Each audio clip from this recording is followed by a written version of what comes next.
Merci beaucoup. Monsieur le Président de l'Assemblée, honorables députés, mbokk Sénégal yëpp li ñuy yokk ci mbirum bor bi rek mooy monsieur le ministre de l'économie dafa wax ni borom bor bi moom xamoon na bor bi waaye ñim ko war a wax waxu leen ko waaye bëgguma ñu tënk ñim ko war a wax rek waa bitim réew wala waa Fonds monétaire ñi ci jiitu mooy le peuple sénégalais parce que ci turu peuple sénégalais la ñu lépp te bor pour mu mën a lew cim réew yéen député yi bi ngeen di voté da ngeen autoriser le président de la république ne ko at wi mun nga lepp lu toll di sàngam donc bor bi warul génn ci autorisation boobu kon bor bu ñu yëgalul assemblée nationale bi ñu koy contacter nekkul ci cadrage budgétaire bi bor boobu dañoo wor askanu Sénégal ndax dañ koo jël ci turam te moom yëgul te moom moo ko war a fay ñu def ko ci anam boo xam ne it respecté wul procédure yi moo tax liggéey bi jeexagul dañ koy continuer ndax ñaar war nañ koo def benn bi mooy lu surtout lu jëm ci dette bancaire intérieure bi mais bor bi yépp il faut ñu càmbar ko ligne par ligne clarifier ko def un rapport boo xam ne normalement sax gouvernement da ko war a publier wala ñu adossé ko à la loi de finances bi ngeen xam ne moom ngeen war a wote loolu souci de transparence la mu am it ay comptes yoo xam ne li ci jaar ci bor bi dafa bëri lool te respecté wul procédure yi am na ci benn boo xam ne moom rek diggante 2019 ak 2024 lu mat 1300 milliards jaar na ci loo xam ne amul benn surveillance muy lu ñu war a mottali la ca des nag mooy li nga xam ne moo concerné le peuple sénégalais parce que dafa am ku laaj léegi presse réponse la à cette situation dégg nañ nag ñenn ñi ci opposition ñuy critiquer waaye lenn rek laa bëgg ngeen laaj leen face à cette situation ñoom lan la ñu proposer comme solution qu'il propose une seule solution lu dul di essayer def négation ci loo xam ne àdduna bi yépp léegi dëppoo nañ ñi parce que lu toll ni FMI lu toll ni les agences de notation lu toll ni BCEAO du ñu valider ay chiffres ay données yoo xam ne tegul fenn kon dañu nekk ci autre solution moo tax bi mbir mi amee nu ne ñu ngi wut ay solution financière parce que ministre des finances wax na ko déggoo nañu daanaka ak FMI ci discussion yi lu bëri loo xam ne ñoom doute la woon ci ñoom wala weddi nañ ko bi ñu ñëwee toog ak ñoom mujj nañ koo dëggal ci suñu capacité ramener le déficit ci nañ ko bëggee sur les projections de croissance et cetera mu des benn rek mooy le financement est-ce que dañ ko boucler wala duñ ko boucler ñu ciy liggéey nag ma ciy féliciter toutes les équipes du ministère de l'économie et des finances ak du ministère des finances et du ministère de l'économie di wut ay solutions yoo xam ne yu yaatu la lii ak waa bitim réew moo tax barki démb gis ngeen ma tukki ànd ak ministre des finances ak directeur de cabinet ci wàllu woowu la waaye ñun dañoo mës a gëm ni yàlla bay sa tool te war nañoo fexe ba di wut des solutions endogènes loolu moo andi le plan de redressement économique ku koy critiquer rek nañu proposer une solution à la place plan de redressement économique bi ñaar moo ko tax a jóg ba ca jëkk mooy fexe ba li nga xam ne lu fondamental la ci ñun ci financer suñu koom ñu fexe ba bañ koo jéggaaneeti parce que les financements extérieurs sont des financements yoo xam ne dafa bëri conditionnalité te problème bu ndaw bu amee ci réew mi ñu suspendre ko ñu ne kon nañu fexe ba yiy farata ci ñun ci suñu programme nañ ko utal financement moo tax soo seetee les 790 milliards yi ñu génnee ren pour presse bi lan lay financer dugal nañ ci réseau gazier du Sénégal dugal nañ ci luy sauver Air Sénégal 66 milliards réseau gazier 50 milliards dugal nañ ci luy sauver Sonacos 50 milliards dugal nañ ci le second pont de Ziguinchor pour 50 milliards dugal nañ ci le grand transfert d'eau pour 50 milliards dugal nañ ci yooyu yëpp c'est dugal nañ ci les agropoles du sud pour 50 milliards agropole centre pour 60 milliards yooyu c'est pas des programmes structurants pour ce pays laytee économie pays bi du jóge ci loolu kon est-ce que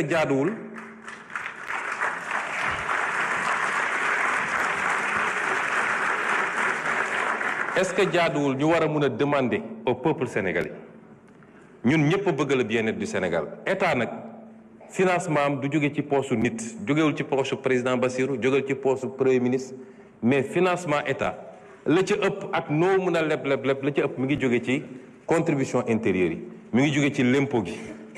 état yépp nag ci àdduna ñun bokk nañ ci zone yu gën a néew taux de pression fiscale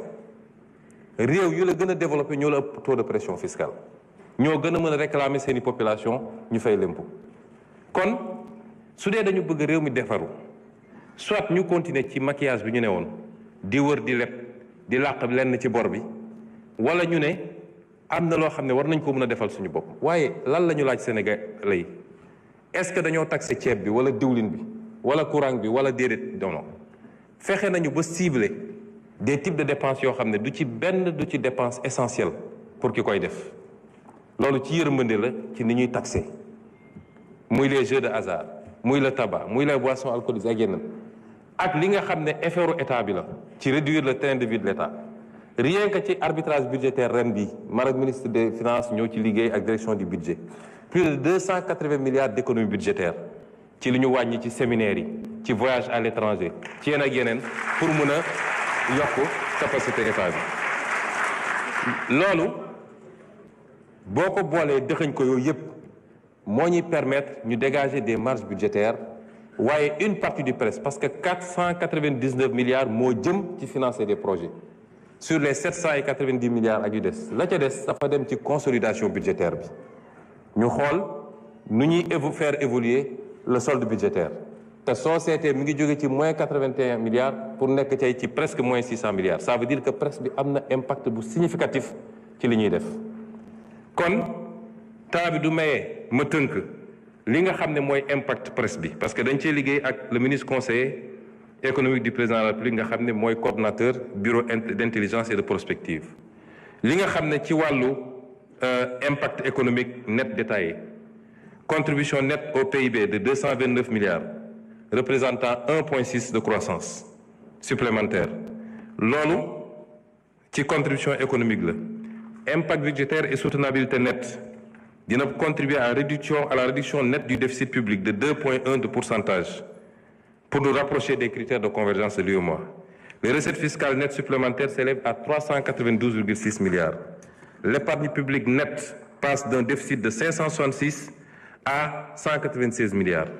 La dette publique en pourcentage du PIB, amélioration significative wax naa ko léegi. Pour les impacts sectoriels nets différenciés li mu wane ci secteurs yi secteur de construction dina afficher un impact net de plus 510 milliards soit 7%.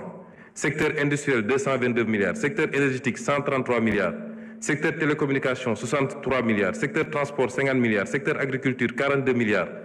Yooyu yëpp c'est des progressions sectorielles. L'impact sur l'emploi, je vais y revenir.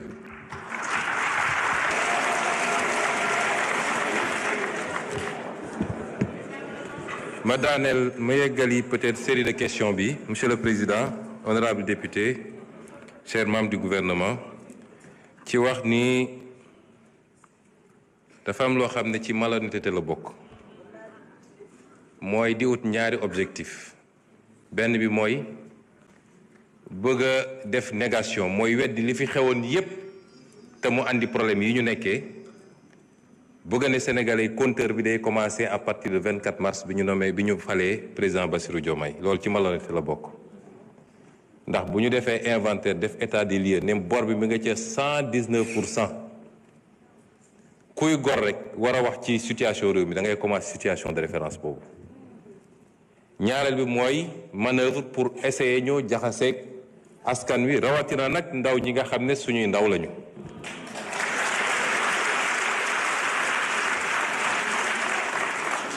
moo tax ñuy wax ci la xew ci étudiants yi te gëmuñu ko moo tax ñuy wax ci la xew ci ambulants yi te gëmuñu ko waaye c'est peine perdue te bis bu ne ngeen jéem mun a sax am na député nag bu wax ba tudd naan ay yambar parce que suñu ñëwee fii dañuy essayer wax de gros mots pour que seen presse gaawantu titré tel député descend le premier ministre. C'est de la cosmétique. Il faut être sérieux. Yambar mooy góor goo xam ne fu mu wax jooy kooku mooy Yambar.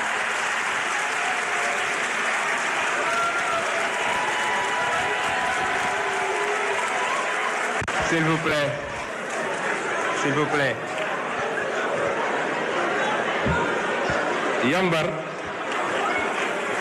Yambar mooy acteur politique boo xam ne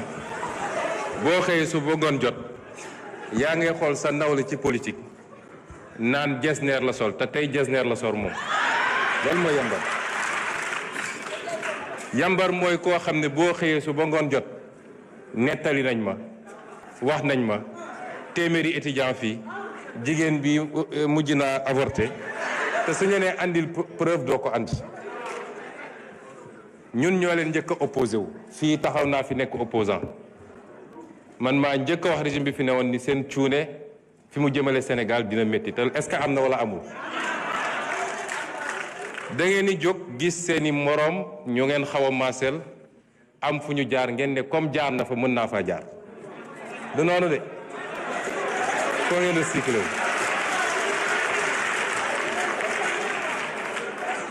lu jëm nag ci ambulant yi man digal bi ma jox ministre bi mooy lu ñuy def rek nañ ko def ànd ci yërmande parce que ñun ñëpp a bokk réew mi ambulant yi ñun ñëpp am nañ bokk ambulant lenn la ma wax ne ma sooy wax rek ñaanal ma man lenn rek laa leen laaj mooy nañu bàyyi trottoir yi leneen lu dul loolu mën nañ ko muñ mën nañu naxante di mettre en place des solutions bokk na ci solution yi nga xam ne ci lu yàggul rek dinañ def première pierre bi bu soobee yàlla mooy centre commercial bi ñu war a transformer CICES muy centre moderne nga xam ne dina jël des milliers et des milliers de commerçants mooy li ñu bëgg a def fii ci marché Kermel bi wala lu ñu fa war a yeggali ak yeneen solution yoo xam ne fépp ci Sénégal dinañ ko def dañoo hérité ci réew mu xaw a doy waar situation bi métti waaye noonu la ñu amee yërmande ci Sénégal yi wax nañu ne lan mooy dañoo annoncé ne ci fan yu néew waaw suñu annoncé 10 novembre ne fan yu néew tey ñu nekk 28 novembre fan yu néewagul ba léegi vraiment y a des choses man xamu fu muy jóge te loolu dinañ ci tontu ministre de l'énergie dina ci tontu bu ci kaname parce que temps bi mayu ko woon ambulants yi dinañ leen accompagner jàppale leen waaye nag am réew mënuñu dañuy toog ba lépp yemb rek discipline dooga am déedéet il faut ñaari ñu boole ko di def discipline boole ko yërmande parce que Dakar dans un an day accueillir les Jeux olympiques nit ñi mënuñ ñëw fii fees fi dell nit mënul dox ci trottoir rond-point yi nit ñi occupé ko bi ma njëkkee wax ak ambulants yi fii daaw dama leen ne buntu école yi trottoir yi buntu poste de santé yi bàyyi leen ko la ca des mun nañu naxante ndànk-ndànk te dinañu continuer liggéey ak ñoom te dinañu mettre en place des solutions ci mandat bi ba ñëpp gis ni donte lépp matul am na effort yu bëri yu ñu def malgré la situation du pays. wax nañu ci lu jëm ci agriculture loolu liggéey bu rëy lañ ciy def parce que wax nañu performance su ren yi macha allah ñuy féliciter ministre bi ak secrétaire d'État bi ak tous les acteurs waaye li ñu war a liggéey ci mbay mi bëri na boo jël lu mel ni gerte bi. il faut je vais mettre en place dès la semaine prochaine comité pour ñu auditer subventions yi parce que subventions yi état bi dugal bëri na lool li ñu dugal ci engrais bi dugal ko ci intrants yi moo ëpp sax li ñuy jënd jee gerte bi may wax baykat yi ni suñu appliqué woon prix bi nga xam ne mooy prix marché bi gerte gi duñ ko jëndee 250 sax de état bi day subventionné bu ñuy bay subventionné bu ñuy jënd suñu appliqué woon prix bi dëgg-dëgg mooy li am ci marché chinois wala li nga xam ne moom la CNIA calculé toutes les méthodes de calcul amul benn boo xam ne dépassé na 250 man maa jël d'autorité ne nañu continuer accompagner baykat yi accompagner industriels yi parce que dañuy def subvention 80 francs ci chaque kilo pour que industriels yi mun na compétitif parce que seen prix de compétence Je vais utiliser le reste du temps pour répondre à quelques questions parce qu'on m'a dit qu'il y a une question sur l'enseignement supérieur et l'éducation qui devra être posée plus tard. Ça permettra au ministre ici présent de répondre plus amplement. L'honorable Ndeye Marie Sané a posé la question sur la réforme des institutions. Réforme boobu defe naa président de la République moom ci boppam moo woote woon li ñuy wax dialogue politique bi ñu defee dialogue politique ba pare ki nga xam ne moo doon facilitateur bi jox ko rapport bi mu jël rapport boobu daal ci taxawal benn kuréel boo xam ne ay borom xam-xam la jël pour ñu liggéey ci rapport bi traduire ko en mesures concrètes soit en proposition de loi en projet de loi wala les mesures réglementaires ci li ma xam kuréel googu pare na liggéeyam ba yéet na ko président de la République kon ci loxoom la nekk amaana ci fan yi di ñëw li mu ci war a def na ko ci def li war a ñëw assemblée ñëw ci yéen li war a jaar ci gouvernement conseil des ministres ñu jël ko comme acte réglementaire ak yeneen yu mel noonu waaye gëm naa ni yàggatul bu soobee yàlla. li dem ci reddition des comptes laaj nañu ndax lan moo waral lenteur yi nag dañuy xaaj ñaar ñi nga xam ne seen xam-xam dafa màcc jëm ci yoon dañ naan le temps de la justice ne peut pas être le temps des hommes ou quelque chose comme ça encore que la justice est supposée être faite par des hommes et pour des hommes mais am na lu yoon wax mooy traiter les dossiers dans un délai raisonnable lan mooy délai raisonnable nag lu ñuy apprécier la benn dossiers yi war nañ ko traiter avec rigueur et sérieux nit balaa nga koy jiiñ ba war koo woo ba war koo atte da nga war a def liggéey bu sérieux loolu ñu nangul ko magistrature wala justice ni que parax-paraxe dossier gaawantu jiiñ nit bëgg a régler des comptes ñun bokkul ci suñu programme kon dossier yëpp nañ ko def teg ko ci yoon muy le temps de l'instruction bi jaar yoon ñu am ay preuve yu leer nañ wala ñu ñàkk preuve ñu xam ni lii la waaye rigueur boobu ñu laaj ci traitement dossier bi dàqantewul ak célérité qui est un principe de procédure judiciaire parce que bu dossier gaawul tey bëri na ñoo xam ne ñu ngi leen jàpp te leen ay weer xanaa kay nit boo ko jàppee war nga ko mën a atte bu gaaw wala nga ba ko mu dem këram waaye mënoo téye nit ay weer ñu naan ñi ngi instruction kon loolu it justice war na cee góorgóorlu ba ñaar yooyu mu mun koo allier nañu traiter dossier avec rigueur waaye it nañ ko def avec célérité or ci dossier yooyu ngeen tudd defe naa bi ñu commencé ak léegi weesu na at te benn renvoi amagul mooy tey ubbeeguñu benn procès ne ñi ngi àtte nit parce que instruction ba jeex na loolu nag dafay xaw a niroog yéex lan moo ko waral ndax manque effectif la wala ñàkk farlu wala loolu xaw ma ko ñun nag en tant qu'exécutif duñu immiscé wu ci dossier yi waaye am nañu sañ-sañu ñoon sax ñun la ko wax mooy ñun ñoo war a veiller au bon fonctionnement du service public de la justice waaye du ñu wax juge defal lii wala bul def lii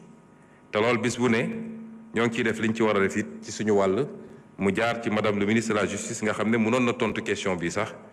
waaye dama ko ramassé waale rek mun na am sax mu complété su dee am na lu mu ci yokk su dee am nay statistique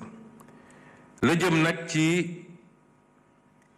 ndax exécutif mi ngi traité correctement loolu moom awma ci sikki sàkk damay joxe exemple parce que sénégalais yu bëri dañ naan soo jëlee lu mel ni inspection générale d'État dañoo gëmloo nit ñi ni loolu compétence président de la république kese la moo tax ñenn ñi naan waaw Sonko wax na rapport sangam moom lu mu jotee sa rapport boobu te inspection générale d'État war a rendre compte exclusivement au président loolu ñàkk a xam loi yi la inspection générale d'État c'est logé à la présidence bu defee rapport am ba noppi président moo koy jox ordre de mission définir mission bi fixer même période bi bu defee rapport am ba pare communiquer ko ñu ko war a communiquer pour contradictoire am ñooñu tontu mu def rapport définitif am def li ñuy wax la note complémentaire def la fiche de synthèse day dem gis président toog ak président ñu jël proposition ñu def yépp benn période boobu yépp nag président am na ci sañ-sañ bu bari ndax le décret 2007-809 dafa wax ni président moom rek a am sañ-sañu approuver wala bañ a approuver une proposition moom rek bu ko neexee mu ne proposition bi approuvé naa bu ko neexee mu ne bii approuvé wu ma te proposition bu mu ne approuvé wu ma même su doon lu leer nañ kenn mënatu ci dellu si loolu la yoon wax bu président nag pare ba ne approuvé day bind ci kaw lu est approuvé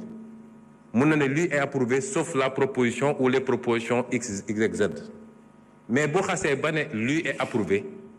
le président est dessaisi du rapport amatu ci sañ-sañ amatu dootul des questions d'opportunité président mënul ne rapport bi kenn du ko exécuter foofu nag loi li mu wax le décret lu mu wax exemplaire numéro 1 président lañ koy jox exemplaire numéro 2 premier ministre lañ koy jox parce que le premier ministre assure l'exécution président mesure yi mu approuvé yëpp c'est des directives immédiatement et c'est le premier ministre qui en assure l'exécution loolu tax mu am un bureau de suivi bu nekk primature ñu affecté fa un IGE moom mooy assurer le suivi de l'exécution l'article 16 du décret dit que l'article 15 du moins que c'est le premier ministre qui saisit les ministres chaque ministre mesure bu ko concerné directive bi moom moo koy saisir c'est le premier ministre qui saisit la Cour des comptes pour les mesures yi ne dañu ne ñu yóbbu chambre de discipline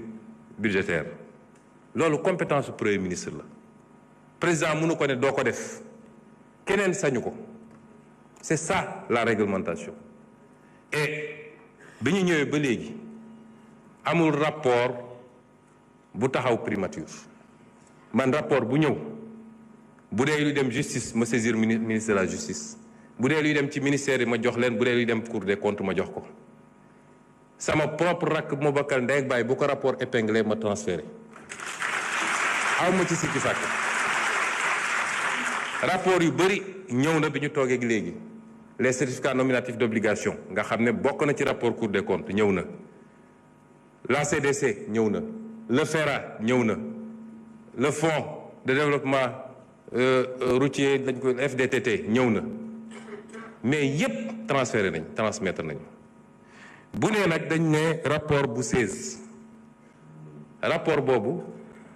régime bi ñu fi wuutu moo ko defoon du ñun président bi ñu fi wuutu moo bind lu est approuvé sauf la recommandation numéro 2 mooy li inspection générale d'État ne statut honorariat bi am foofu président d'honneur bi fa nekk ànd ak ay avantages nañ ko supprimer boobu rek le président ne approuvé wu ma ko yeneen yi ci des yépp président da ko approuvé premier ministre bi fi newoon ci jamono jooju te waroon nekk fii honorable Amadou Ba commencé wu na exécuter rapport bi ba bind Moustapha Ba ministre des finances bind Abdoulaye Daouda Diallo président 16 un truc transmettre présidente sortante bi le rapport bind pour ñu saisir la justice yooyu yëpp mi ngi ko bind le 3 juillet 2023 kon rapport boobu du lu ñuy laam-laamee ndax dina dem wala du dem man nag continuité de l'état laa xam moo tax bi ma ñëwee la ma ca war a def naa ko li war a dem ci justice joxe naa ko li war a dem feneen joxe naa ko parce que noonu la war a demee comme yeneen rapport yépp kon amul lu ñuy téye ci rapport ku def ku coupable man xaw ma ko bu demee fi mu war a dem ñoom dinañ ko wax ma am yéene nag ñi mu concerné yépp yal na leen ci yàlla génne ba duñu coupable dara waaye su ma jotee rapport ñu ne jël nañu koppar bu toll noonu te jaarul ci fenn fu mu war a jaar sama obligation mooy ma transmettre ko te transmettre na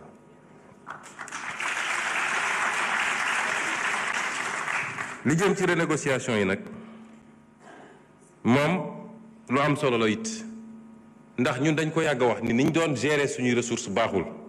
ak niñ ko pasare bi ñu commencé la négociation léegi su ma jëlee li jëm ci infrastructure yi rek niveau de surfacturation bu ñu découvrir en moyenne c'est 17% bu ñu defee moyenne bi ma def lu benn calcul bu ndaw boo jëlee montant total commande publique sur les infrastructures bu 2023 muy 1,859 milliards bu 2024 di 1,354 milliards bu doon da nga appliquer systématiquement la surfacturation dama bëgg sénégalais yi xam ni le combat pour la bonne gouvernance et la transparence c'est le b.a.-ba du développement parce que su ñu nee budget bi 6 000 milliards la ñu ne investissement yi 2 000 milliards la wala 1 000 milliards imaginez en moyenne 17% yoo xam ne ay surfacturation la te corruption ñëwagul boo ko jëlee ci 2023 rek c'est 316 milliards nga jël ko ci 2024 muy 230 milliards ñaari année yi rek mat na 546 milliards boo ko doon def projection te loolu benn rek la waxuma la les fraudes sur les exonérations waxuma la mais li xew ci réew mi su ko nit ñi xamoon man gëm naa ni minimum 40% du budget est détourné de son objectif dem ci ay postu nit donc le premier combat qu'il faut gagner c'est le combat de la bonne gouvernance ñu dugg ci nag sori ci may féliciter le comité bi ci liggéey am ci ay résultats yoo xam ne dinañ ci def point de presse spécialement ci li ñu renégocier lu ci bëri nag ñañ ko seqal d'accord nañu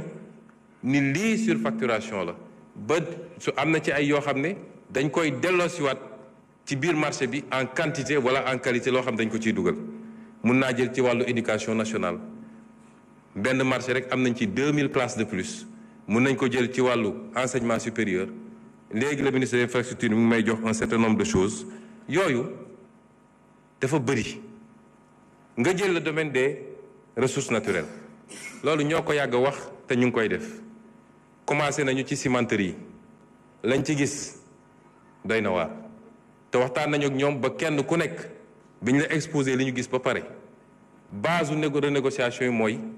dina am loo xam ne tey ci li ñu jàpp ni manque à gagner la foog nga dugal ko ci budget état dina am loo xam ne da ngay nangu ñu aligner la tout de suite ci droit commun bi nga xam ne dootoo am exonération loolu rek c'est 300 milliards de gagnés par année loolu rek nga jël lu jëm ci wàllu phosphate bi noonu la demee ci mbirum ICS nga xam ne lañ fa gis jéggi na dayoo recevoir nañ leen fan yi ba tegal leen ne leen lii ak lii la ñu gis te faaw rek ñu doxalee ko nii noonu la amee ci yeneen secteurs yépp yi ñuy renégocier le domaine de la santé les marchés des hôpitaux le domaine des infrastructures universitaires wax naa ko léegi liggéey boobu ñu ngi koy wéyal te yàlla may nañu ci pour le moment ñu am ci loo xam ne kawe na suñ jot wax nga léegi ba tudd nag rapport Petro-Tim loolu combat bu yàgg la su ngeen fàttali ko bindoon naa ci ab téere wax ji bëri woon na biñ ñëwee président ci boppam moom a njëkk a wax ni il faut ñu bind pour ñu ubbiwaat parce que dafa am ñaari procédure yu ci amoon ba ca njëkk gendarmerie la amoon ñu saisir ko ne rapport IGE bi fuité woon te ñu mujj koo réeral nañu def enquête ñaareel bi mooy bi reportage BBC amee coow li bëri ñu ne dossier bi mu am ñu déposer plainte contre X juge d'instruction jël dossier bi confié ko DIC boobu bu ngeen fàttali ko dafa aboutiroon à un non-lieu sous réserve de découverte d'éléments nouveaux biñ ñëwee nag ñu am yeneen information président ne dañu bind pour ñu reprendre dossier bi mu saisir ministre de la justice mu saisir procureur général mu saisir procureur ba ñu lancer dossier boobu ci diggante bi nag yàlla mi dara tëwul may nañu dox ba rapport bi réeroon te loolu lu garaaw la ndax rapport entier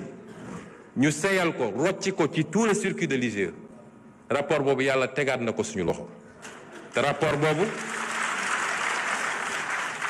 boobu li mu wax ak li mu feeñal dafa garaaw moo tax base de travail la amaana dinañu saisir assemblée nationale mu ubbi ci commission d'enquête parlementaire amaana mun nañ ko delloo juge d'instruction procureur mu saisir juge d'instruction pour ñu réouvrir le dossier amaana waaye ak lu ci mun ci am base bu am solo la pour ñu mën a toog waxtaan parce que ki fi nekkoon président ba muy signer décret bi ci seen régime yéen monsieur Thioye la ñu defoon contrat bi bi ñu toogee ñu saisir IGE ki fi newoon saisir ko ne ko y a corruption sur la base de la dénonciation de Tullow Oil. IGE commencé liggéey bi ci diggante bi xam ngeen li ci xew yépp ba mu wëlbatiku gaaw signé décret bi sur une base illégale te décret boobu ci rapport Cour des comptes dañu ne nañu rapporter direct décret bi. Vous avez encore 3 minutes. C'est bon. Merci.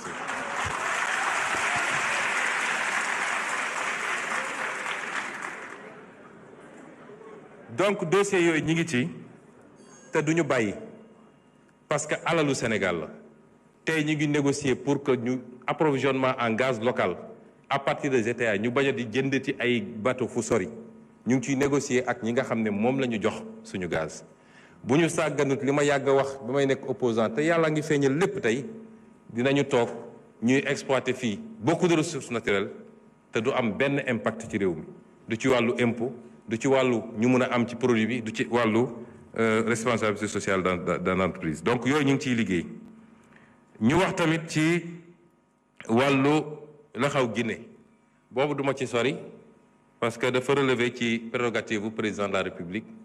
defe naa démb def nañu communiqué gouvernement CEDEAO def na communiqué waaye li ma ci mën a gàttal rek mooy am na ñun ñëpp sañ-sañ ne nag li xew Guinée ñëpp xam nañ ni ko mbind te teguwul fenn te la ca gën a gàtt nag mooy benn nañu yeggali processus ba commission ba wax kan moo gañe ñaar ña ñu jàpp rawatina Domingos Pereira nga xam ne du woon sax candidat ñu jàpp ko ba xañ ko ay médicaments nañ ko bàyyi te delloo ko ay médicaments loolu moom du ma ci sori la ca des nag mbirum CEDEAO ak ñoom seen sama xalaat li ma ci xalaat xam ngeen ko.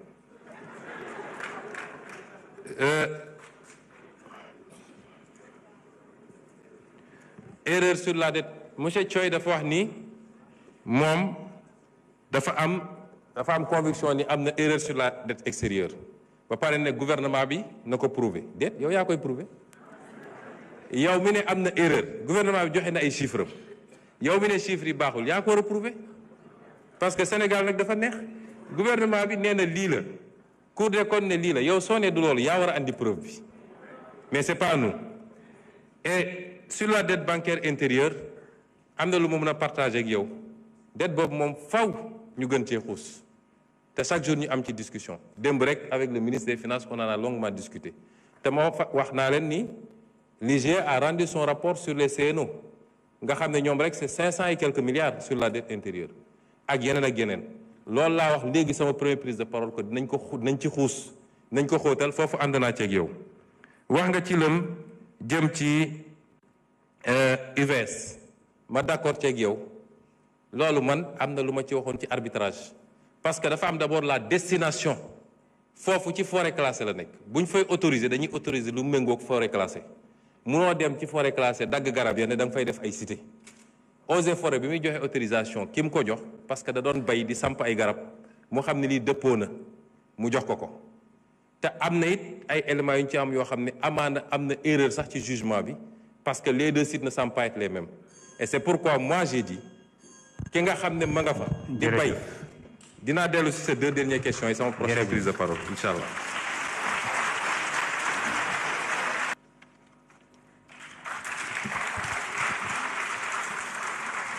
merci monsieur les ministres man pour tëj rek ci chapitre bi li ñu bëgg a wax mooy malgré le contexte extrêmement difficile nous avons fait l'option d'orienter le maximum de dépenses vers le social. Def beaucoup de renonciations pour mun a soulager les Sénégalais. Le plan de redressement économique, les études qui ont été faites dafa démontrer ni effort bi ñuy laaj Sénégalais yi li plan de redressement économique investissement yi ñu ciy def li muy jur moo ëpp njëriñ foofu en termes de retombées économiques et sociales ba ci en termes d'impact sur la réduction de la pauvreté. Rien que sur 2026, les effets calculés, c'est à peu près 150 000 Sénégalais qu'on sortirait de l'extrême pauvreté. am na ko wax léegi nag ne on peut faire dire tout aux chiffres, et pourtant, 5 secondes plus tard, il nous demande des chiffres sur les déguerpissements. Comme on peut faire tout dire aux chiffres, il ne faut pas demander de chiffres. Quand les mesures unies, ça c'était le presse, l'union orientée sur les mesures sociales, le nombre de structures sanitaires qu'on doit construire à partir du presse, le nombre de structures scolaires que nous devons construire, les efforts consentis pour la réduction, parce que nous avons dit que c'est cher, mais nous avons fait tout le prix de yokul, prix de l'huile yokul, prix de sucre yokul, te def nañu des baisses. Nous avons fait tout et malgré la conjoncture, te dina amat yenen baisse. Inch'Allah. Kon lool li ma bëgg wax Sénégalais yi mooy jafe-jafe am na ci lu ñu donn waaye terewuñu saa su ne suñu première préoccupation bu ñu xëyee mooy naka la ñuy def ba malgré tout ñu gën a yombalal Sénégalais mbir yi waaye nag aw askan goo gis tey mu nekk dans l'aisance bëgg naa kenn ku nekk si yéen de temps en temps guddi balaa muy tudd rek na dugg YouTube mu tàppe Chine révolution chinoise wala mu tàppe Singapour wala mu tàppe Malaisie wala fu mu munti tàppe rek mu déglu mu xool le changement structurel des sociétés de lu yomb bi may nekk opposition je disais il faut qu'il y ait une génération avec une masse critique qui accepte de se sacrifier pour ëllëgu réew mi mënul yombee noonu et nous en tant que leader politique parce que dafa am loo xam ne ci leadership politique la bokk mooy nga mën a ànd ak saw askan Churchill bañ ko nommé premier ministre la leen wax digguma leen lu dul ñaq ak deret parce que pleine guerre la woon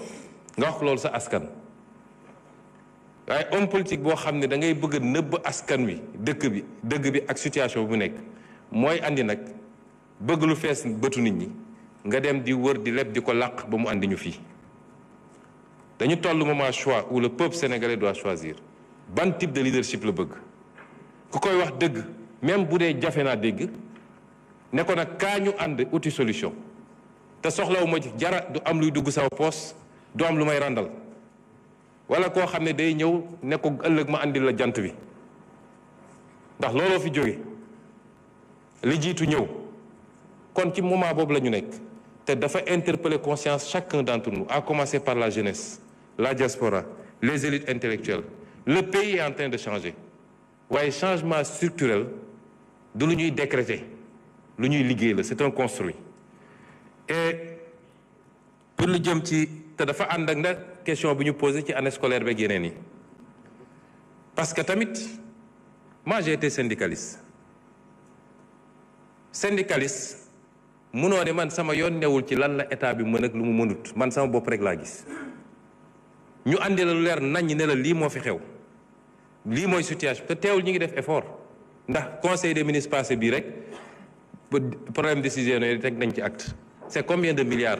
bu ñu consentir l'État fera tout ce qu'il peut mais autant ñun on fait l'effort d'écouter de comprendre et de faire des ajustements autant on l'attend de tous les partenaires lu ko may rek ci bras de fer lañ jëm l'État ne peut pas donner ce qu'il n'a pas c'est pas seulement les enseignants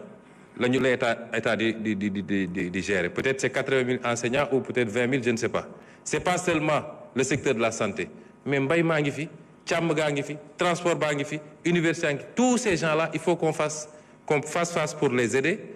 dans un contexte boo xam ne nëbb nañu bor ba mu mat li mu mat ñu war a am ambition ramener le déficit d'ici 2027 à 3%. 13% lañ ko fekkoon ñu nekk ci consolidation budgétaire mais loolu nit ñi war nañoo mën a déggu suñuy argument ñu nëbbuñu dara on a fait le pacte de stabilité toog ak syndicalistes teg lépp sur la table et ce que je le dis chaque fois gis nga richesse balaa nga koy séddale da nga koy créer ba pare père de famille bu bëgg a jënd kër Almadi pour ay doomam bu ko liggéeyul ba yor ko du ko jënd ñun ñëpp ñooy ànd créer la richesse ci loolu la ñu war a jublu réew mi dafa war a jublu ci liggéey suba ngoon amul lu ñuy xaar dañu war a jublu ci liggéey interpellation yi am ma fàttali d'ailleurs honorable Taf Sucé parce que yeggali mu woon que c'est le 1er décembre 2024 la bind ministre des finances pour ne ko nañu restituer le site à sa destination, de trouver une compensation. Et le 14 avril 2025, on a pris le décret déclarant d'utilité publique la forêt classée de Thiès et prononçant le retrait du bail bi waroon dem vers la construction de cité. laaj nga ma nag lu jëm ci 1000 milliards yi opposition bi yëpp dañoo bëgg a focaliser wu sur le débat des 1000 milliards ma fàttali ni boo delloon rek ci rapport Cour des comptes la ñu génne ci ay comptes yoo xam ne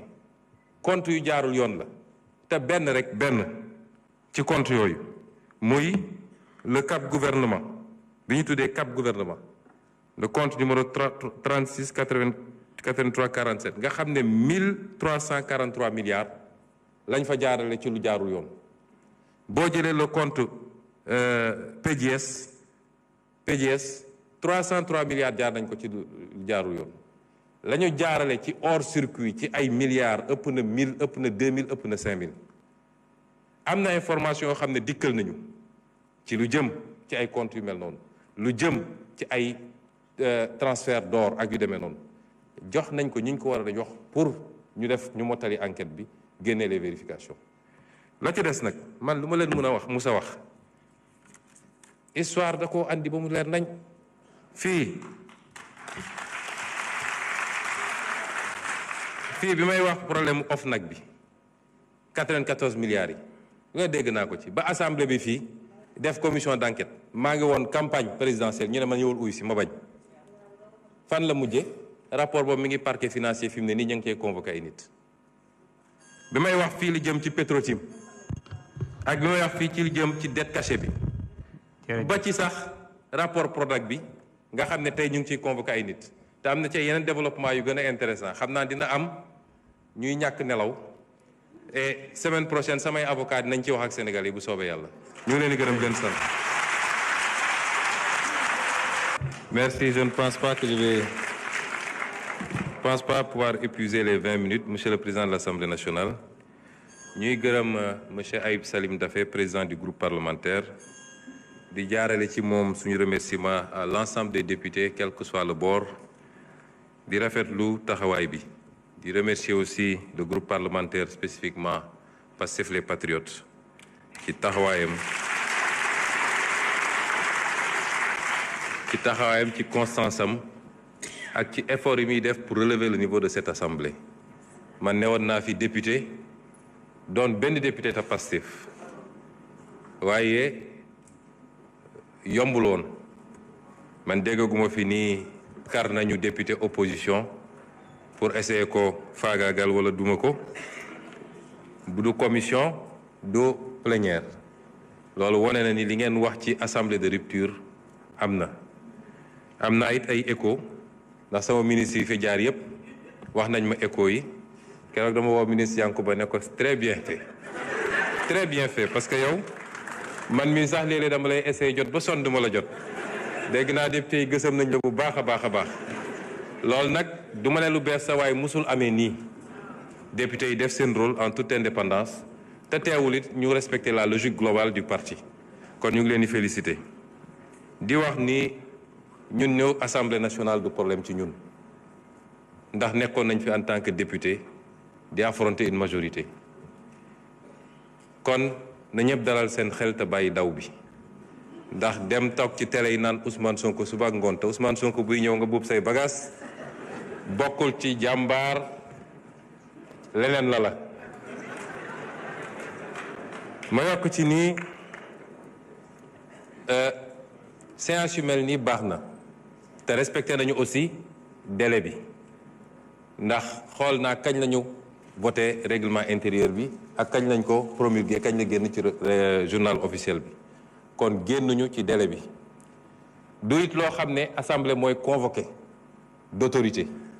li yoon wax rek mooy une fois tous les 3 mois mun na nekk au début au milieu ou à la fin lu ñuy waxtaane la ñu xool disponibilité kenn ku nekk mais li am solo mooy ci ñetti weer yi dinaa fi ànd ak gouvernement bi du question d'actualité aussi au premier ministre texte bi waxul premier ministre dafa ne le gouvernement mais ñu bëri ñoom jàpp nañ ni Ousmane Sonko la moo tax ñu naan sax duñu dem ndax Sonko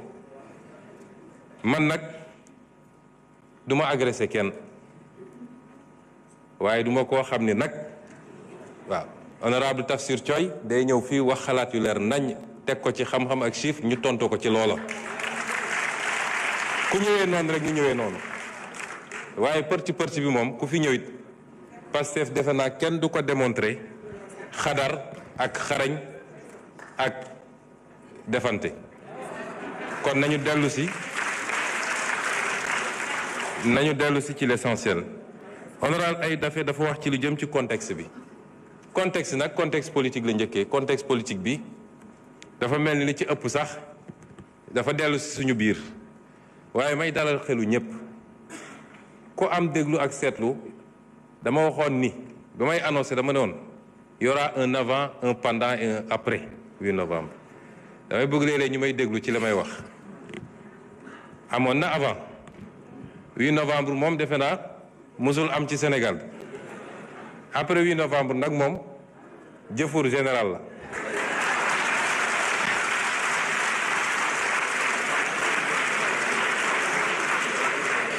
waaye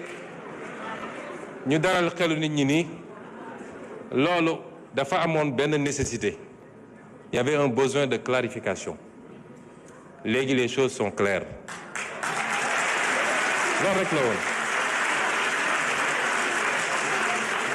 besoin de clarification la woon et il fallait ñu poser acte yuy pousser à la clarification les choses sont claires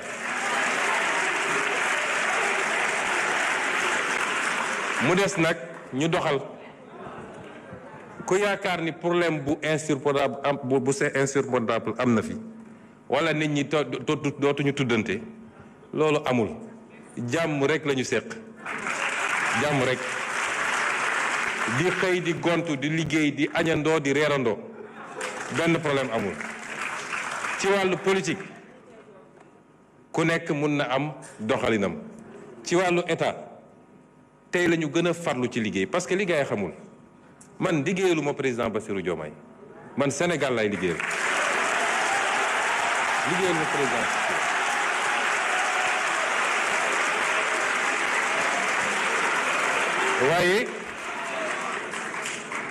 waaye liggéey gi may liggéeyal Sénégal dafa nekk ci kilifteefu président Bassirou te ci mandaam lañ koy comptabiliser kon lépp lu ma jàpp ne lii njëriñ la du ma ci xaar président Bassirou lépp lu ma yaakaar ni lii safaan ma la du ma ci xaar président Bassirou moo tax contexte politique mënul am impact ci suñu xëy ak suñu gont ak suñu liggéey te tey séance bi wan na leen ni tey la ñu gën a farlu ci liggéey bi pour réussir le projet qu'on a promis aux Sénégalais. su jëmee ci contexte régional bi gis nañ li fi xew semaine passée bi ñu nekkee ci tukki bi ministre des finances nga fa woon dafa am laaj bu kilifa gi ñu seeti woon laaj may ñaan nag yéen ñëpp ngeen yokk ñaan yi parce que la ñu doon doxi mën na am ci fan yu néew mu sotti te dina baax lool ci réew mi torop sax waaye dafa am laaj bu mu laaj ne lan moo may garantir ni li xew ci réew yi leen wër du ñëw Sénégal ma ne ko boo tëddee nelawal waaye bi ma ci jiital te ma bëgg ñun ñëpp ngeen ànd féliciteel ma si njëkk a jiital mooy ñun dañoo am ay forces armées yoo xam ne bokk ñopp gaa yi ñun li ñu am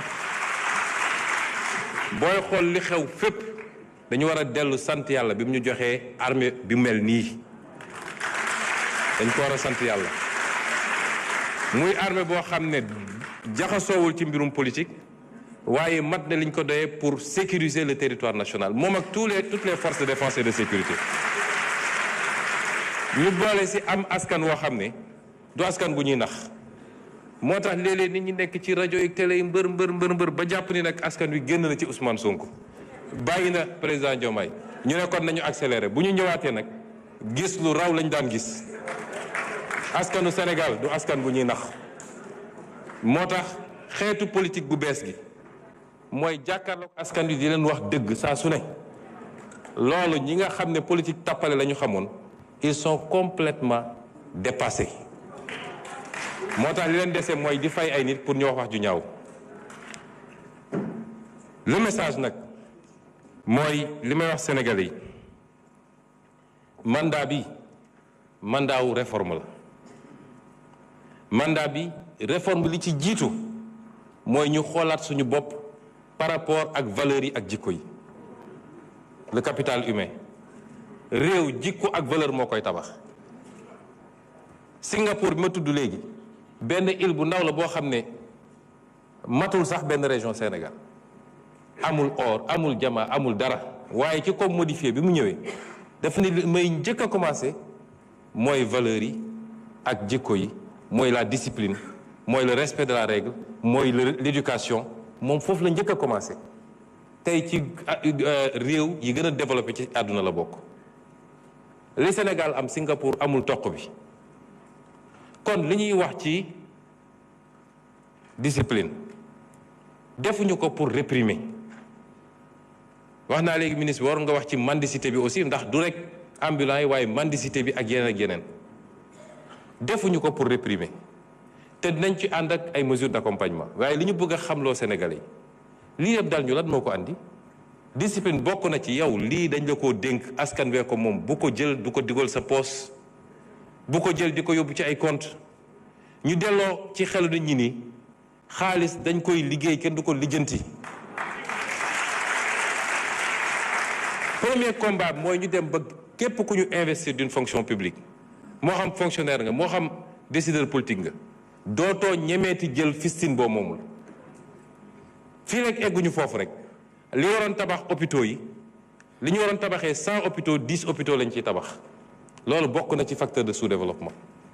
te loolu bokk na ci l'un des grands combats de ce chantier de ce mandat dellu ci valeurs yi ak jikko yi. ñaareel bi mooy ñu partager une vision économique lan la ñu bëgg a def ci réew mi chaque jour ñu ngi expliquer pourquoi ñu ne priorité réew du dem tabax ay forcément ay immeuble ay autoroute waaye tabaxal lii téye koom réew mbayu réew ma fan la toll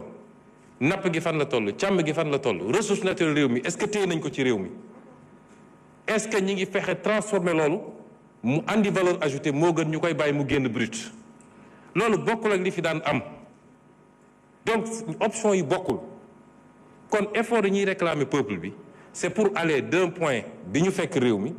mais lii ñu wax nii buñ ko réaliser defe naa coow li yëpp ñuy wax ci jafe-jafe yeeg emploi jeunes yooyu dootu fi am mais loolu pour ñu avancer il faut ñu partager gis-gis bi te il faut que ñu fexe ba instaurer ce débat là mu doon le débat prioritaire fii waaye débat xëy su ba ngoon jot am Sonko andil Ousmane amalul njëriñ réew mi nañu wax lan la président Bassirou Diomaye ak gouvernement am di def ci mbay mi ci càmm gi ci napp gi lan la ñuy def pour téewaat suñu réew moomaat ko loolu moo ëpp solo que débat yooyu ñuy am kon peuple bi ci boppam moo war a affranchir bu dee lenn ci médias yi ak réseaux sociaux yi buggu ñoo topp loolu peuple bi moo war a am ful la boppam daal di dellu si ses orientations soo déggul loo xam ne jëm na ci liy farata liy njëriñu réew mi nga romb loolu dem toppatoo farata parce que booy déglu léegi Sénégal nga tukki tuuti da nga naan mais ñun dafa li am Sénégal amul fenn amu ko te ñëpp laa wax nag ku bokk ak man ak ku bokk ak keneen man sama discours musul changé nañu dellu si ci valeurs yooyu c'est extrêmement important te loolu c'est l'un des éléments importants de ce mandat. Ce mandat est celui de la refondation patriotique.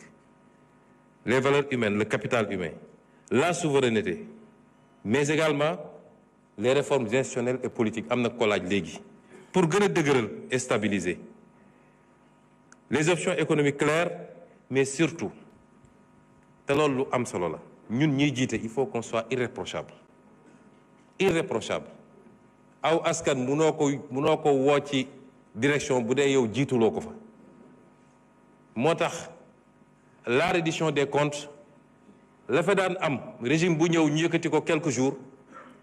jàpp benn wala ñaar bugg émissaire après mbiri ndax saay loolu mënatul am du soxor du fayantu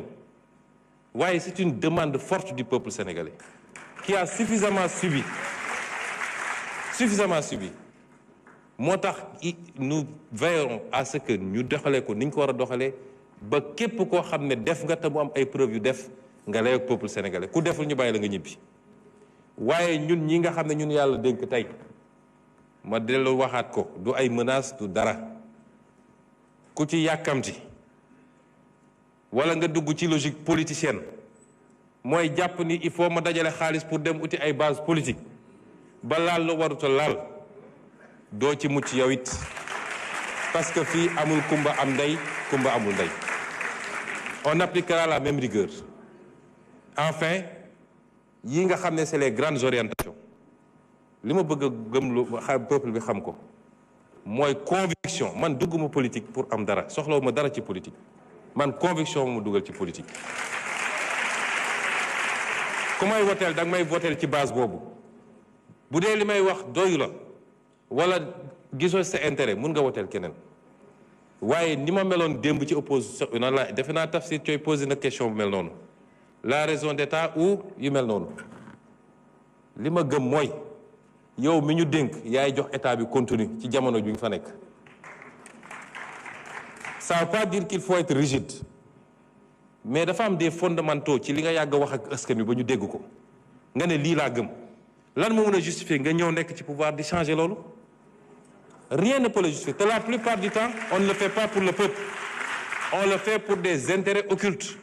on le fait parce qu'il y a des pressions de lobby on le fait parce qu'on a ses calculs personnels mais on ne le fait jamais pour le peuple et c'est pourquoi man li ma gëm mooy la raison d'État c'est la raison de celui qui incarne ou ceux qui incarnent l'État par rapport à leur combat politique par rapport à leur doctrine par rapport à li ñu wax ak réew mi pendant tout ce temps-là c'est ça la raison d'État et la souveraineté lu am solo la c'est au nom de cette souveraineté que je considère moi-même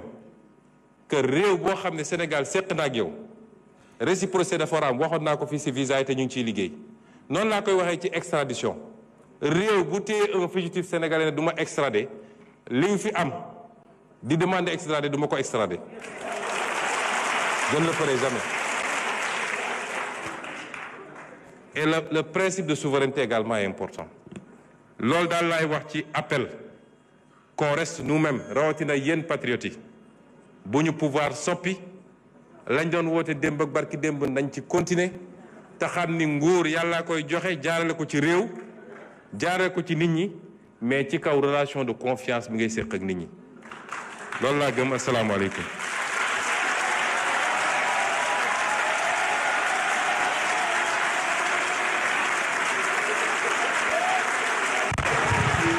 Merci.